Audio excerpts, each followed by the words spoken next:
Thank you, media, for joining us today. Just had a briefing on the investigation at 745 Main Street with Commissioner William Ronaldo and Branch Chief of the ATF Natural Disaster Team, Mr. Walter Shaw. I want to thank them for the briefing. I think I got the name of the team wrong, but ATF is right. We're very appreciative of the ATF being here with us, conducting this investigation jointly. This investigation is being conducted by the Buffalo Fire Department, fire marshals, the ATF, State Fire, the Buffalo Police Department. Also assisting today in the stabilization of the structure is a unit from the New York City Fire Department. We thank them for being here as well. This has been a very difficult time for us in the city of Buffalo in this region. We lost a brave firefighter, Jason Arno, on March 1st, who was bravely fighting this fire, trying to keep property and people in our community safe.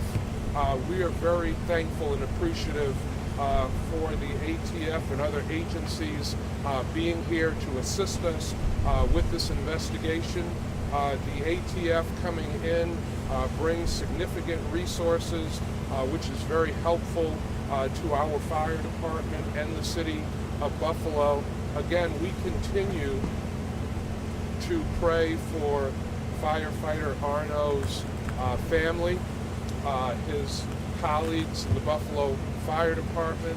I want to just express my thanks to Commissioner Ronaldo and the Fire Department management team, the union officials, Local 282, for how they have worked so closely together to address the needs of the family during this difficult time, and to address the needs of so many members of our fire department who responded to the scene, who are dealing with the grief and trauma of the loss of firefighter Arno. In a moment, I'm going to turn things over to Commissioner Ronaldo and then to Branch Chief of the ATF, Shaw. Commissioner? Thank you, Mayor. Good morning, everyone. I just want to also thank all the agencies that are here on the scene assisting our own fire investigation unit, Buffalo Police, the ATF, of course, FDNY, Structural Collapse Team, and the members of the Sheriff's Department as well. So a lot of different agencies assisting us in this investigation, and we're very grateful for them being here and assisting us.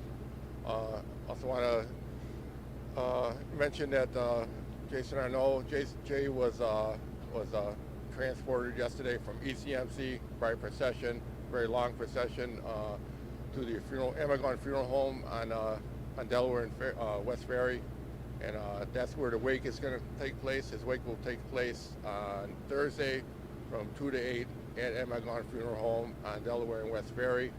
And the funeral mass will take place Friday morning, 10 a.m. at St. Joseph's Cathedral. Right, the Arno family, Jay's wife, Sarah, was at Injured 2 last night, Injured 2's quarters on Elmwood, Virginia. I was there myself. A lot of members of Injured 2's crew, a lot of other firefighters and civilians came by to pay their respects. Sarah spent a good amount of time last night at Injured 2. Interacting with all our firefighters, meeting with the members of Injured 2 on pretty much all 4 platoons, and then she came to the scene last night as well and spent some time at the scene with members of Injured 2 and other members of the fire department leadership as well. So at this time, I want to turn things over to Mr. Shaw, Walt Shaw, Branch Chief of the ATF, and he's going to give you a thorough briefing of where we are in the investigation right now.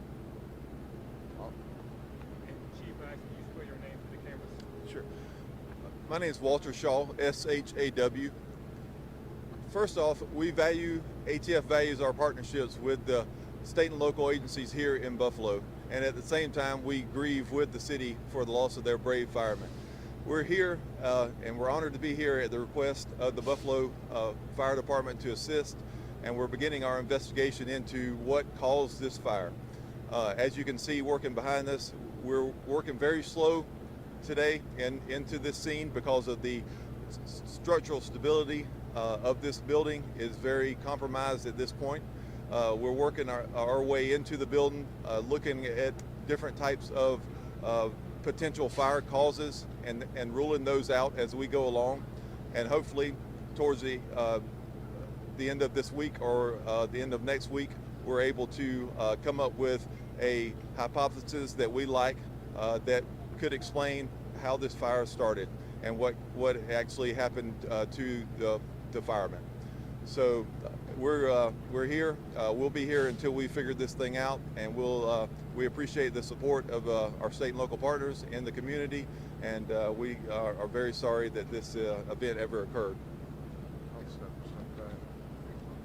And when I introduce Branch Chief Shaw, it is the ATF National Disaster Team. And again, we are very thankful for their partnership, very thankful that they are here.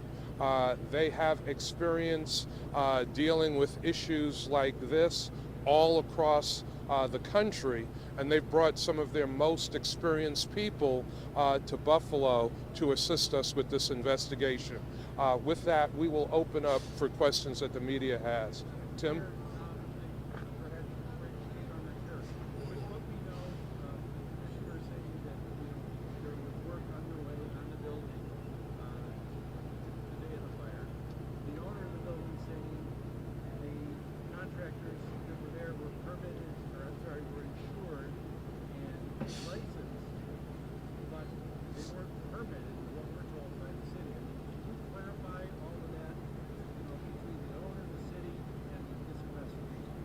The investigation is in process. From the early indications from the Department of Permits and Inspection Services, there were not permits. We don't know exactly what type of work was being done, but at the time of the fire, there were no permits in place. If a torch was being used, for example, on masonry, would that require a city permit? Again, I'll turn that over to the Commissioner or Branch Chief Shaw. Okay. Thank you, Mayor. Once again, the investigation is continuing, and as far as the matter of permits or lack of permits, there's going to be more to follow on that. That's all I can say at this point. Maki? Demolition was supposed to begin, it was announced that was forthcoming on Wednesday. It was very quickly stopped. What happened, and what are you looking for? Could you explain? And, does that mean, do you think a crime was committed here? I can speak to the demolition, emergency demolition that was halted, and I'll turn it over to Walt again, or Mr. Shaw. But yes, the initial emergency demolition was halted. The purpose of it, to begin with, was to open up some of the building to have access to some of the hot spots because the fire was still burning. And at that point, once the fire was under control, we halted it. We were worried about the stability of the building. We knew the national response team was going to arrive the next day, and they were going to assess the building further, and so that's why we halted the demolition, so the investigation could continue in a safer manner. Well, So again, it's very early in the investigation, but we're looking at all aspects of fire causation within the structure. We're interviewing people, going throughout this interview process, getting witness statements, videos from surrounding businesses, and putting it all together and trying to create a timeline and trying to see exactly what happened. But it's very early in the investigation to speculate on anything else at this time. Is it possible to just elaborate on what we're looking at with the buckets and shovels, that process of rummaging through everything? Sure. So we're trying to excavate the scene, examine the interior of the structure based on some videos and witness statements on where the fire may have started, and we're working our way back in there.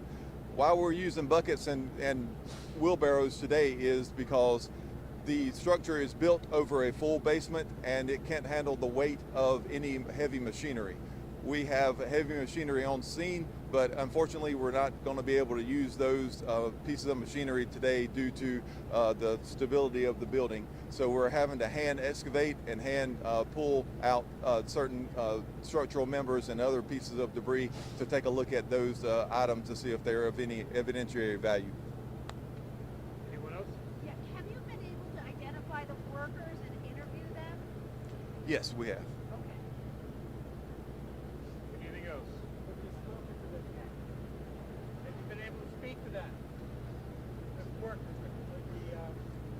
We had some initial interviews with them, with those, and they provided some information to us. Yes. Commissioner, do you know more about what happened with the fire? And if you could explain a little bit about, you went into the fire, it didn't look as bad. Can you explain why firefighters do go into a fire? Because it was supposed to be empty. Yes, well, obviously at some point we have to enter the structure to investigate. So that is what happened. The crew entered the structure to investigate. Conditions deteriorated pretty rapidly after that. And unfortunately, as you know, there was a backdraft, there was a collapse, there was a backdraft did occur, which compromised part of the structure. And a mayday was called, a mayday was activated by Jason. We know that for sure. And unfortunately, we were not able to retrieve them, and the rest of the crew had to evacuate themselves.